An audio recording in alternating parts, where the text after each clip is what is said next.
December 12, 1944. Cold wind swept across a quiet American camp in France as trucks rolled in under fading light. Inside them sat a group of exhausted German women, hungry, shaking, and certain their worst fears were about to come true. They had been told that Americans were merciless. They expected shouting, punishment, but when the tailgate dropped, they didn't hear anger. They heard the gentle sound of pots boiling and smelled real food for the first time in days. One woman, barely standing, whispered the truth that froze every guard around her. "We ate nothing for a week." In that moment, everything they believed about the enemy shattered. What happened next became one of the most unexpected acts of humanity. Stay with me, this story will surprise you. And if you love true WWII stories that reveal the human side of history, make sure to subscribe, like the video, and support the channel. Now, let's begin. The trucks rolled to a stop just as darkness settled over the small American holding camp in eastern France. The air was cold enough to sting the nose, and the smell of diesel hung low between the wooden buildings. When the canvas flaps finally dropped, the German women inside did not move at first. They were clerks, medics, communication helpers, not frontline fighters, and the last 10 days had drained them of nearly all strength. Their boots were caked with mud from long marches, their uniforms stiff with dried sweat and rain. Some held onto the side of the truck just to stay upright. To the women, every step forward felt like stepping into danger. They had been told many things on the retreat. Some officers warned that Americans would treat them harshly, that capture meant humiliation, that mercy was a lie. So as they climbed down, they braced themselves. They expected shouting, rifles, and angry commands. Instead, the American soldiers waiting for them stood quietly, watching with a calmness the women did not expect. Their helmets were large, their coats thick, but their voices stayed low. One soldier raised his hand and simply said, "This way, please." No threats, no raised voices, just instructions. The women exchanged confused looks. Nothing matched what they had heard. They followed the soldiers toward a long wooden building, where a dull, yellow light spilled through dirty windows. Inside, the air felt warmer. A stove glowed in the corner. Papers were stacked on tables. It looked more like an office than a prison. This was a temporary processing hall, the first stop for all new prisoners. According to U.S. Army records, over 400,000 Axis prisoners passed through American hands in Europe alone, and nearly all were registered, fed, and examined within hours of arrival. But the German women did not know any of this yet. They only felt their legs tremble beneath them as they waited in a line, holding their identification tags. The American sergeant who walked down the line moved quickly but gently, checking each name and record card. When he reached the middle, he paused. One woman, thin and pale, leaned slightly forward as if the weight of standing was too much. Her lips barely moved when she spoke. "We ate nothing for a week." The sergeant froze. Her voice was not dramatic. It was not a complaint. It was the tired truth of someone running out of strength. When he looked at the others around her, he realized the signs were everywhere. Sunken cheeks, trembling fingers, and the slow, cautious movements of the dangerously weak. Hungry prisoners were not new in wartime Europe. Food shortages had hit every army.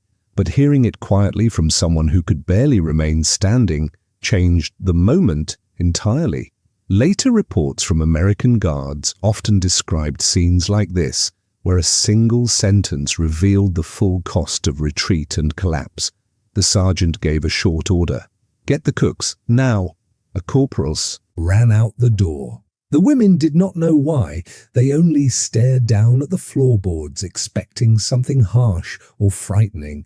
Instead, the building filled with movement, boots crossing the room, distant clatter from the kitchen, pots being opened, trays sliding across metal counters. Outside, the wind cut through the trees, yet the air inside the hall grew warmer as more soldiers entered with blankets, cups of water, and quiet instructions. The women stood still, too tired to ask questions. Their fear, the fear built by months of warning, it was now mixed with confusion. This first moment mattered. It broke the wall between expectation and reality. The paradox was clear. Women who believed the Americans would harm them were being prepared for help instead. One of the American guards later wrote in his unit diary, "They looked like they expected punishment, but they needed food, warmth, and rest, nothing else." His words matched what many guards recorded throughout 1944. Starvation was common among prisoners captured during rapid retreats, and more than half of newly arrived POWs showed signs of dehydration or lack of rations. As the women waited, the light from the stove flickered across their tired faces. They did not know what the Americans planned next, but the tension in their shoulders eased slightly. Hunger still tightened their stomachs, but for the first time in days they felt something else. The possibility that their suffering might finally stop. What came next would show them a truth no one had prepared them for, a truth that would stay in their memories long after the war. The message reached the kitchen in less than a minute. The corporal burst through the swinging door, breathing hard, and the cooks looked up from their boiling pots. They had been preparing the normal evening meal for the camp, basic rations meant to feed over 200 prisoners. But when the corporal said, "Oh, they haven't eaten in a week," every man in the kitchen stopped what he was doing. American regulations were clear. Every prisoner of war, no matter their nationality, had to receive proper food as soon as possible.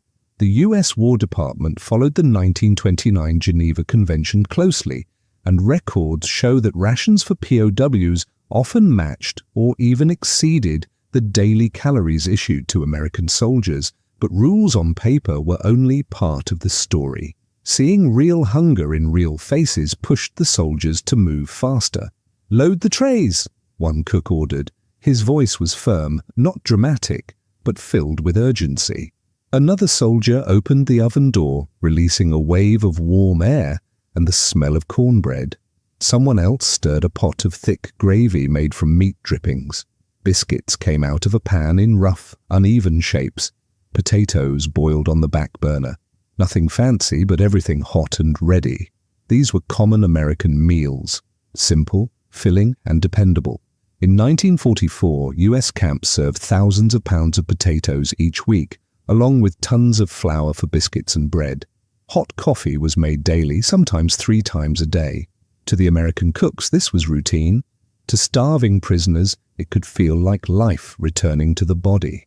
Back in the processing hall, the German women stood quietly in their line. Some leaned against one another for support. They heard footsteps coming from the kitchen direction but had no idea what it meant. They expected discipline, not kindness. Many still remembered the warnings their officers had drilled into them. "Americans will treat you like animals." None of those words matched what was happening now. When the soldiers finally returned, each carried a metal tray. Steam rose from the biscuits. The smell of warm gravy filled the room. Conversation stopped. Even the stove seemed to crackle more softly. The women lifted their heads, confused. This was not punishment. This was food. A cook walked to the woman who had whispered the truth earlier. Her hands trembled as he placed the tray in front of her. It held biscuits, potatoes, vegetables, and a metal cup of coffee that warmed her fingers through the handle. She stared at it for a long moment. Then she whispered something almost too quiet to hear. "This is for us?" "Yes," the cook replied gently. "Eat. No one will take it away." The German women did not grab or rush. They sat on the benches, straightened their backs, and ate slowly, as if unsure whether the food was real. Every bite seemed to steady them. The warmth spread through their bodies. Their shoulders relaxed. Several of them wiped tears, quietly, embarrassed to cry in front of strangers. One American guard later described the scene in a letter home. They were hungry, but they ate with dignity. You could see how much they needed it. His unit's reports, preserved in military archives, mention that nearly 80% of women captured during winter retreats showed signs of ration shortages. The hall stayed warm as they ate. The soldiers moved around the room, but did not hover or rush them. The meal was not large by American standards, but to the women it felt like a feast after days of hollow stomachs. A few whispered among themselves, trying to understand the contradiction. Their officers had warned them about cruelty. Yet these strangers had run to bring them food. This contrast became the first major shift in their thinking, a moment when fear began to weaken. As the last trays were collected, the women sat quietly, feeling the weight of exhaustion return now that hunger had eased. The stove glowed a deep red. The guards spoke softly. Outside, the wind carried the smell of snow. They did not know what the Americans planned next, but the simple act of eating had already changed something inside them. For the first time since their capture, their fear of the enemy began to break. Soon, another surprise awaited them, one that showed the Americans were not finished helping. The meal calmed their shaking bodies, but the American soldiers knew food alone was not enough. Hunger often came with deeper problems: weakness, dehydration, and sickness brought on by long marches. So while the cooks cleaned their pots and prepared coffee for the night shift, the medics stepped into the processing hall carrying small canvas bags and a clipboard. The German women watched them with quiet caution. Medical checks were something they expected to be rough or frightening, but the medics moved slowly and spoke in steady, gentle tones. One of them, a young lieutenant, explained through simple English and hand gestures, "We check you, we help." His voice held no anger, only duty. A few women hesitated, not out of fear of pain, but from old warnings. Their officers had told them that Americans used medical checks as punishment or humiliation. None of that was true here.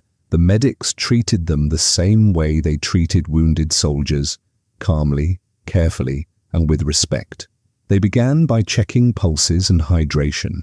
Cold fingers touched warm wrists. Another medic lifted a lantern closer and examined their eyes for signs of exhaustion. Several women had trouble standing on their own.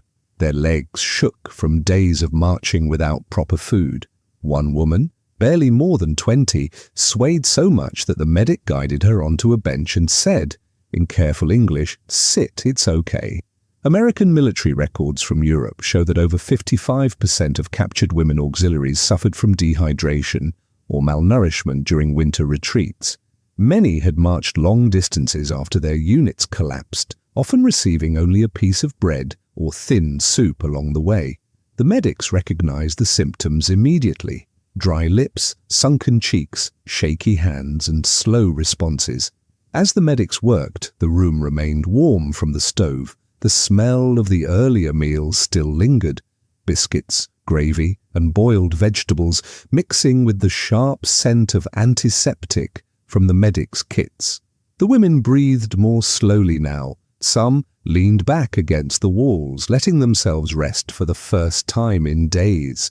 One American nurse who rotated between camps later wrote in a letter home, "They looked more tired than hostile. You could see that fear kept them tense, but they relaxed as soon as they realized we were not there to hurt them."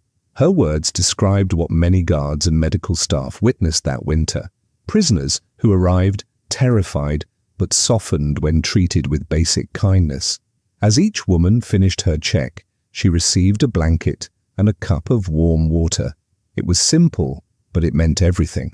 Warmth in the hands, warmth in the chest, warmth after days of cold and fear. One of the German medics among the group whispered to another, "This does not match what we were told." The other nodded silently. The shift in their thinking had begun.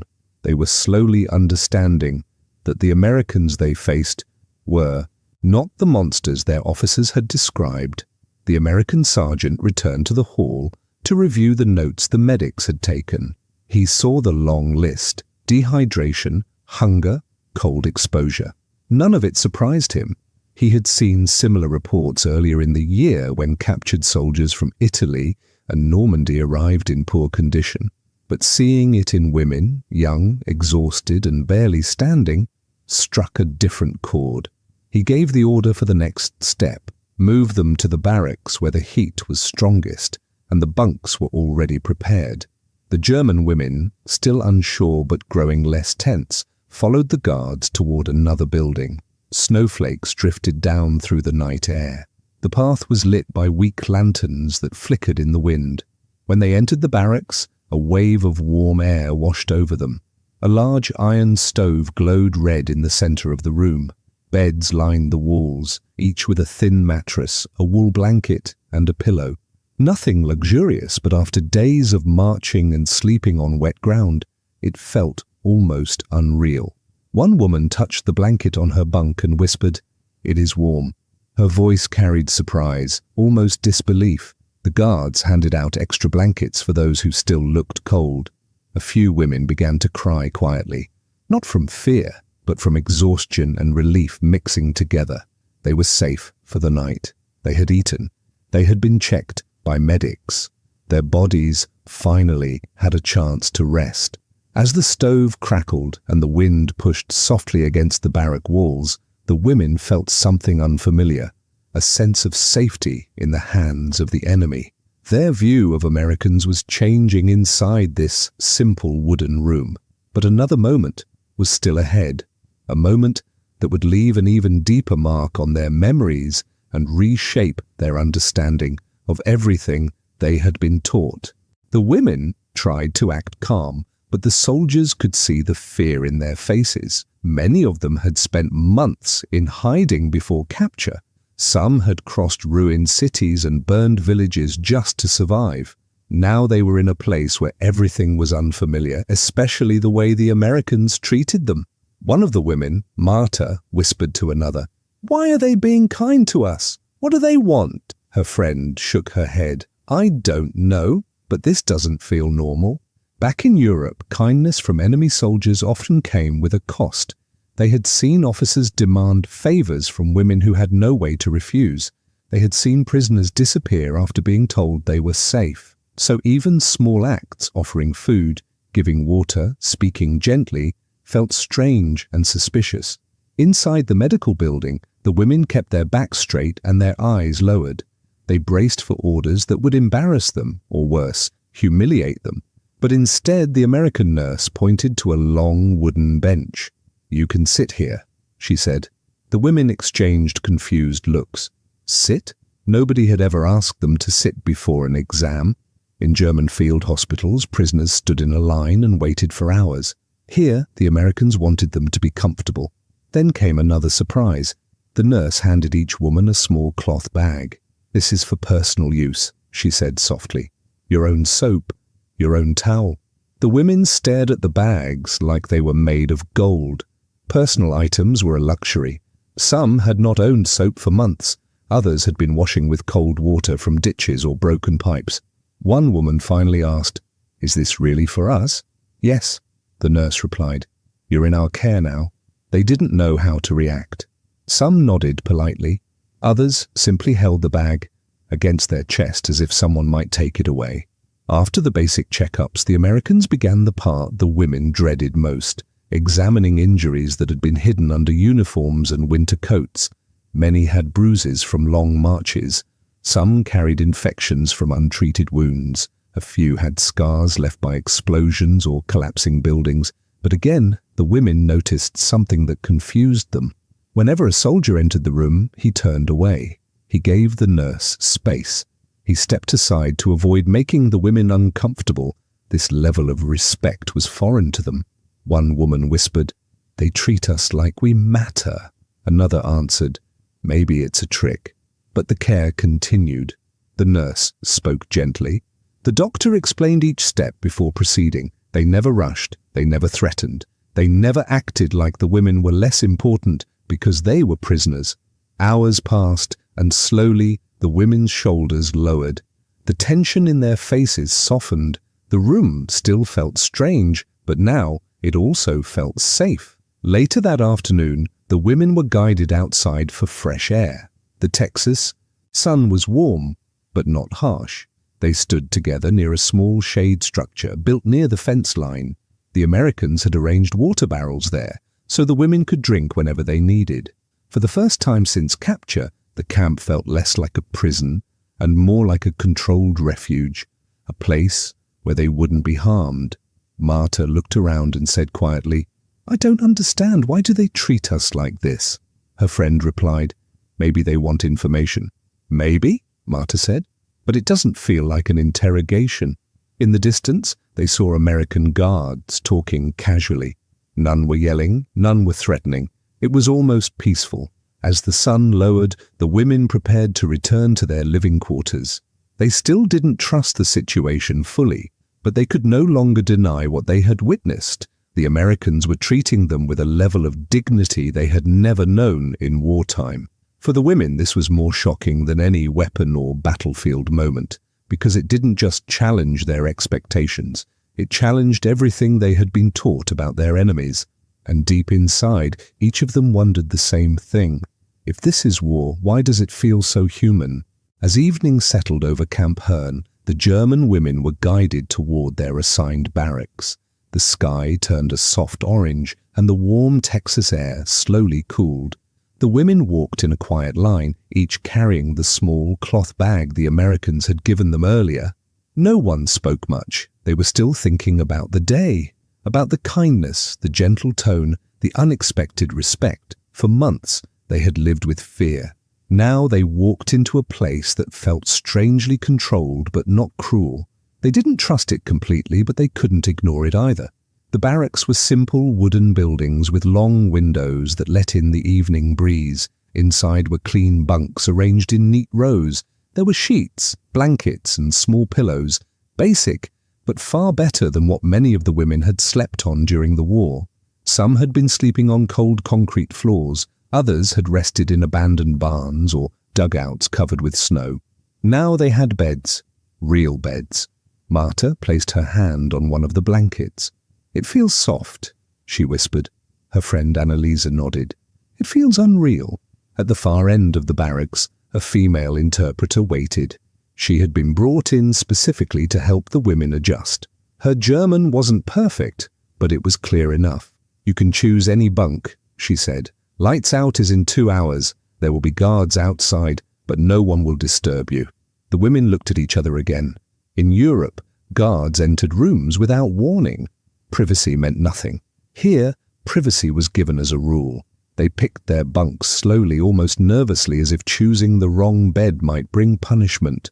When nothing happened, no shouting, no orders, the tension eased a little.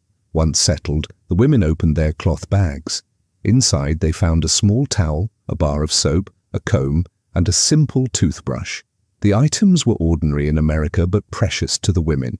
Some held the soap under their noses, inhaling the clean scent. Others ran their fingers over the towel, amazed that it belonged to them personally. Annalisa said, "Do you think they made a mistake?" Marta shook her head. "No, they want us to live like this." Still, the doubt remained. War had taught them that good things rarely came without a reason. A short time later, a soft knock came on the open door. An American sergeant stepped inside, but he stayed close to the entrance. He didn't walk between the bunks. He didn't raise his voice. "Evening, ladies," he said gently. "We brought water for washing. If anyone needs medical help, call the nurse on duty." The women stiffened automatically. A male soldier addressing them was always a moment of fear. But the sergeant kept his eyes focused above their heads, not on their bodies.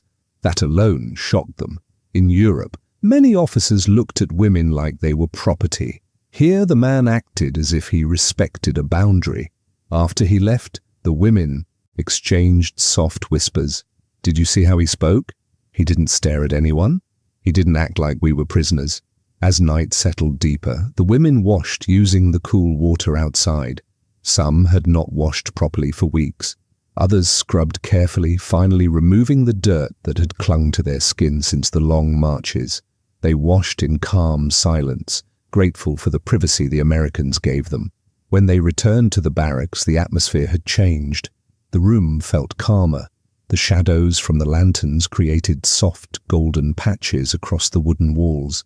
The women sat on their bunks, brushing their hair, speaking in low voices. For the first time since their capture, the fear that had followed them for months felt lighter. Not gone, but no longer suffocating. As they prepared to sleep, Marta looked around the barracks again.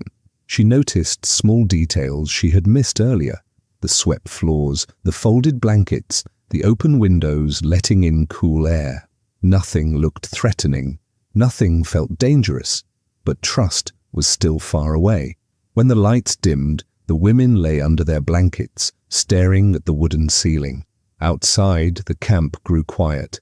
Only the soft footsteps of guards and the distant hum of nighttime insects filled the air. Annalisa whispered in the darkness, "Do you think tomorrow will be the same?" Marta answered softly, "I don't know, but today showed us something I didn't expect." "What?" "That even in war, people can still treat you like a human being." The barracks fell silent. Some of the women closed their eyes quickly, too exhausted to stay awake. Others lay awake longer, thinking about the day's surprises, the medical care, the respectful tone, the clean water, the personal items, the bed beneath them.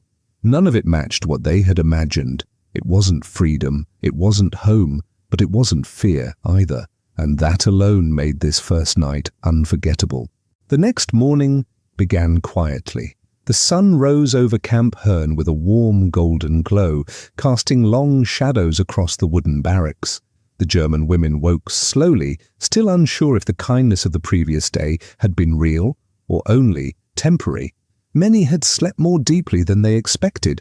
Others had barely closed their eyes, still afraid the peace around them might disappear. When the door opened, an American guard stood outside. He didn't shout or rush them. His voice was calm. "Breakfast is ready. Follow me when you're prepared." The women formed a line again, but this time their steps sounded different. Yesterday, their footsteps were heavy with fear. Today they were careful but not hopeless. Inside the dining hall, long tables were already set. The warm smell of cooked food filled the room. Fresh bread, scrambled eggs, hot oatmeal and coffee. The women stopped at the entrance, stunned again. For them, real breakfast had become a memory from another life. A nurse whispered, "This is for us?" Another replied, "It feels impossible." They took their seats slowly, as if the chairs might disappear. The Americans moved around the room, placing plates in front of them. Everything was served gently, without force or impatience. It was simple food, but to the German women, it felt like a feast. Marta took a small bite of bread. Her hands shook. She hadn't tasted fresh bread in months. "It's soft," she murmured. Annalise ate her oatmeal carefully.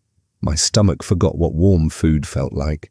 Some of the women cried quietly, trying to hide their tears so no one would think they were weak. But the emotion was too strong.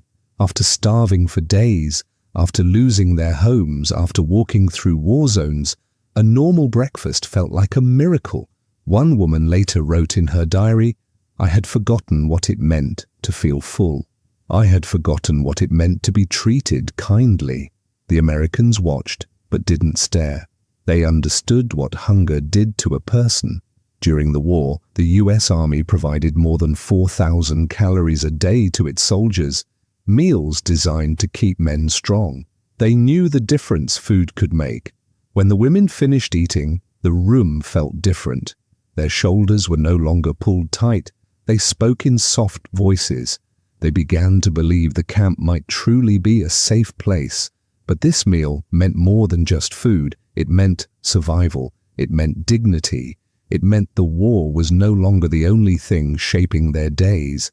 The officers at Camp Hearn had a purpose. They wanted to show that prisoners would be treated fairly under the Geneva Convention. They wanted to prove that justice could exist even in wartime, and they believed that mercy, when given honestly, could break old ideas. For the German women, this was a shock. They had been told Americans were violent and cruel. They expected beatings, starvation, and humiliation. Instead, they found clean beds, medical care, and warm meals. One of them said later, "Everything I believed about America was broken in one morning." This was the paradox that followed them for the rest of their lives. They came as enemies, but were treated as people. They expected punishment, but received care. They had starved for a week, yet the Americans filled their plates without hesitation. After breakfast, the women were shown around the camp again. They learned they would receive 3 meals a day, opportunities to wash their clothes, and access to basic medical care. They were told they would not be harmed as long as they followed the rules. For many, it was the first moment they felt truly safe since the war began. And over time, the kindness of those first meals changed something inside them. They began to question the world they had come from. They wondered why simple respect had been so rare in their own country. They thought about their families, their villages, and the leaders who had pushed them into a war that left them starving and afraid. Weeks later, one of the older women said, "We lost our nation, but here we found our humanity again." As the months passed, the women grew stronger. Their faces filled out. Their walking no longer showed exhaustion. They began helping in the camp kitchens, gardens, and sewing rooms. The Americans trusted them more. The women trusted the Americans too. Little by little, the memory of that first meal, the shock, the tears, the relief, became a symbol. It reminded them that the war was ending. It reminded them that not all nations fought with cruelty. It reminded them that mercy could be powerful. Years later, when they returned to Germany, many told the same story. They told their children and grandchildren about the day American soldiers fed them warm food after a week of starvation. They told how they cried into their plates because they finally felt human again. And that became the legacy. They had come to America as prisoners. They left as witnesses to a truth they had never imagined. This wasn't propaganda, this was real. And sometimes the strongest weapon in war isn't force, it's humanity. In the end, they understood something larger than their own suffering. They learned that nations are remembered not only for how they fight, but for how they treat the powerless. In the end, the story of these German women at Camp Herne is more than a memory of war. It is proof that even in the darkest moments, simple acts of kindness can change a life. A warm meal, a clean bed, a respectful voice. These things broke fear faster than any weapon could. They arrived believing America was their enemy. They left understanding that humanity can appear where you least expect it. If this story moved you, if it showed you a side of World War II that history books often overlook, then stay with us. There are many more hidden stories, quiet moments of courage, compassion, and truth that deserve to be told. Subscribe, share this video, and help keep these forgotten voices alive.